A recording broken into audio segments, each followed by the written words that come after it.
जंगल में भी बारिश हो रही है। चिड़िया के दोनों बच्चे बहुत डरे हुए हैं। उनकी माँ खाने की तलाश में घर से बाहर गई है। बच्चों ने पहली बार बारिश देखी है। उन्हें पता नहीं कि बारिश के समय पर क्या करना चाहिए। भैया अंदर आ जाओ, बाहर खतरा हो सकता है। माँ ने कहा है कि मेरे आने तक घोंसले से बाहर नहीं जाना। अरे मैं बाहर जाकर देख रहा था कि आवाज कहाँ से आ रही है। मैंने देखा कि आसमान से बहुत सारा पानी नीचे गिर रहा है। कुछ भी हो, लेकिन तुम माँ के आने तक बाहर मत जाना भैया। टूलू बाकी भाइयों से सबसे बड़ा और समझदार था। उस पर अपने छोटे भाई की देखरेख करने की जिम्मेदारी थी। अपनी माँ का इंतजार करने के सिवाय बच्चे कुछ और कर भी नहीं सकते थे। इधर टूनी चिड़िया बारिश से बचने के लिए पेड़ की डाली पर रुकी हुई थी। उससे भी अपने बच्चों की चिंता हो रही थी। मेरे बच्चे ठीक तो होंगे ना? बारिश शुरू होकर भी बहुत समय हो गया है। मुझे जल्द से जल्द अपने बच्चों के पास जाना होगा। वो बहुत डरे हुए होंगे। इधर बारिश थमने का नाम नहीं ले रही थी। कालू को वह तेज बारिश में अपने घोंसले की तरफ जा रहा था। तभी उसे टूनी चिड़िया एक पेड़ पर बैठी हुई दिखाई देती है। वो उसके पास चला जाता है। अरे टूनी, तुम यहाँ क्यों अभी तक घर नहीं गई? इसका मतलब तुम्हारे बच्चे घर पर अकेले होंगे। जी हाँ भैया, मुझे मेरे बच्चों की बहुत चिंता हो रही है। टूनी, मैं तुम्हें डराना नहीं चाहता और तुम्हें यहाँ बताना बहुत जरूरी है। सुना है एक खतरनाक चीलों का झुंड हमारे जंगल में घुस आया है। हाँ भैया, मुझे यह बात पता है। जब मैं कल बुलबुल चिड़िया के घर गई थी तब मैंने देखा कि एक चील बुलबुल चिड़िया के बच्चे को खा रहा था। बुलबुल घर पर नहीं थी, फिर भी एक बच्चा जीवित था। मैंने उसे बचाने की ठान ली। तब मैंने चील के पास चली गई थी। अरे ओ चील, छोड़ दे उस बच्चे को, नहीं तो तेरा बहुत बुरा हाल होगा। चील को गुस्सा आ गया और वो मुझसे कहने लगा, अरे ओ चिड़िया, तुम्हारा दिमाग तो ठीक है ना? भाग यहाँ से। अगर मेरा पेट भरा हुआ नहीं होता तो मैं तुम दोनों को भी खा जाता। और देख लेना, आगे चलकर तुम मुझे कहीं पर दिखाई दोगी तो मैं तुम्हें नहीं छोड़ूंगा। मैं तुम्हें उसी समय खा जाऊंगा और डकार तक नहीं लूंगा। ऐसा कहकर चील वहां से उड़ गया। कालू भैया, तब वहां पर बुलबुल चिड़िया आ गई। उसने देखा तो बहुत दुखी हुई। चील उसके दो बच्चे को जो खा चुका था। अरे यह क्या हो गया? मेरा तो सब कुछ लूट गया। यह सब किसने किया? मैं उसे नहीं छोड़ूंगी।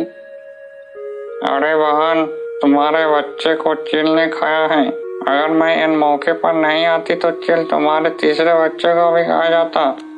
तुम्हारा बहुत बहुत शुक्रिया। मैं तुम्हारा ऐसा जिंदगी भर नहीं बोलूंगी टूनी चिड़िया, पर मैं उस चील को नहीं छोड़ूंगी। मैं उसे जान से मार दूंगी। वह मेरे आखिरी बच्चे को कभी भी खाने आ सकता है। अरे बहन, जल्दबाजी में गलत कदम मत उठाना। वह सिर्फ तुम्हारे बच्चे को ही नहीं, जंगल में बाकी पंछियों का शिकार कर रहा है। उसे हमें झांसे में फंसाना होगा और फिर हम उसको उसके किए की सजा देंगे। बिना सोचे विचारे किए जल्दबाजी में फैसला लेना गलत बात है। ठीक है बहन, मैं कौन सी भी गलत कदम नहीं उठाऊंगी। अच्छा, यह सब हुआ था। बुलबुल चिड़िया के साथ तो बहुत बुरा हुआ। हम उस चील को तो क्या, बाकी सारी चीलों को नहीं छोड़ेंगे। हम उन सबको जंगल से खदेड़ देंगे। तुम जल्द घर जाओ। हाँ कालू भैया, बारिश रुके या ना रुके, मुझे कैसे भी करके मेरे बच्चे के पास जाना होगा। अच्छा ठीक है टूनी चिड़िया, मैं चलता हूँ। कालू वहां से निकल जाता है। आज बारिश बहुत तेज थी। खुद की जान की परवाह न करते हुए टूनी तेज बारिश में अपने बच्चों की तरफ निकल पड़ी। बारिश की वजह से उसे उड़ने में दिक्कत हो रही थी। उसके पूरे पंख भीग चुके थे, फिर भी वो रुकने का नाम नहीं ले रही थी।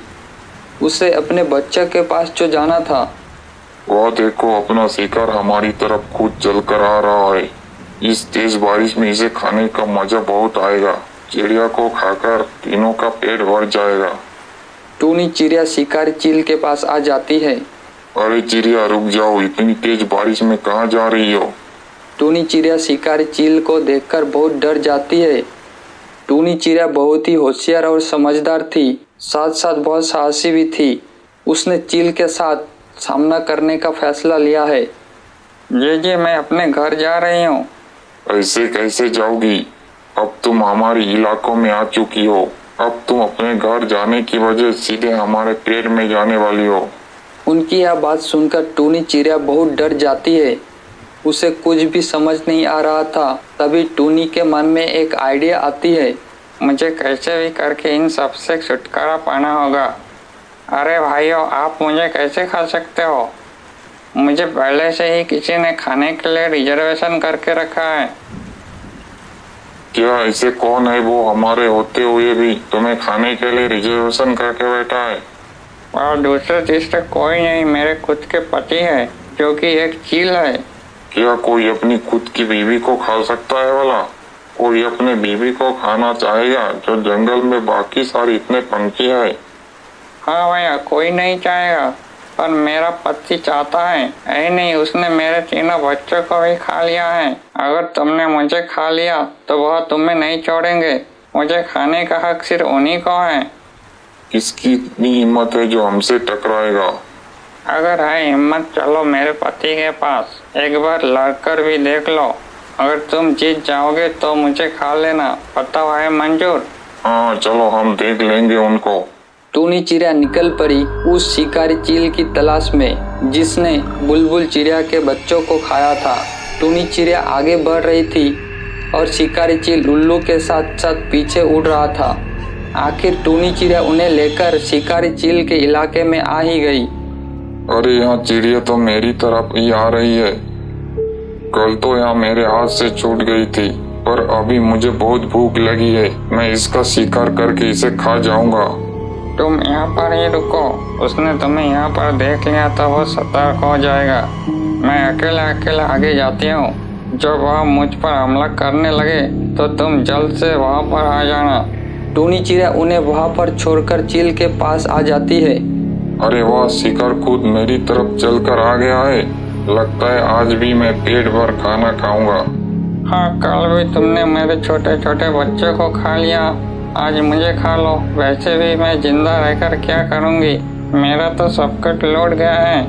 अरे वाह, बच्चे तेरे नहीं थे, उस पर मेरा अधिकार था। शिकारी चील उन दोनों की बातें सुन रहा था। उसे टूनी की बात पर विश्वास होने लगा। इधर चील को टूनी की बात समझ नहीं आ रही थी, फिर भी उसने यह मौका हाथ से गंवाना नहीं चाहा। हाँ, जैसे मैंने बच्चों को खा लिया वैसे ही तुम्हें खा जाऊंगा। चील उड़कर टूनी चिड़िया पर हमला करने ही वाला था, तभी दूसरे शिकारी ने उसका रास्ता रोक लिया। अरे बेटे, तूने तो मजा कर ली। रुक जा, वो मेरा शिकार है। तुम सब कौन हो? उस पर सिर्फ मेरा ही अधिकार है। ऐसा कहते ही उन दोनों में तेज लड़ाई शुरू हो गई। उन दोनों की लड़ाई देखकर उल्लू वहां से भाग गया। दोनों में इतनी तेज लड़ाई हो गई कि दोनों घायल हो गए और जमीन पर गिर गए। दोनों के शरीर से बहुत ही ज्यादा खून बह रहा था। टूनी दोनों के पास आकर बोली, ये कैसे रही? मैंने तुम दोनों को उल्लू बनाया। ना ही मैं उसकी बीवी हूँ और ना ही उसने मेरे बच्चे को खाया है। मैंने जानबूझकर तुम दोनों में झगड़ा लगवाया ताकि जंगल के बाकी पशु पक्षी सुरक्षित रह सके। अरे बाप रे, इन दोनों के चक्कर में मैं तो अपने बच्चे को भूल गई। टूनी चिड़िया तेज उड़ते हुए अपने घर की तरफ निकल पड़े। अपनी माँ को देखकर बच्चों ने उसे अपने गले से लगा लिया। माँ, तुम कहाँ थी? इतनी देर तक हमने तुम्हारा कितना इंतजार किया। इस कहानी से सीख, शक्ति से हमेशा युक्ति ही अच्छी होती है।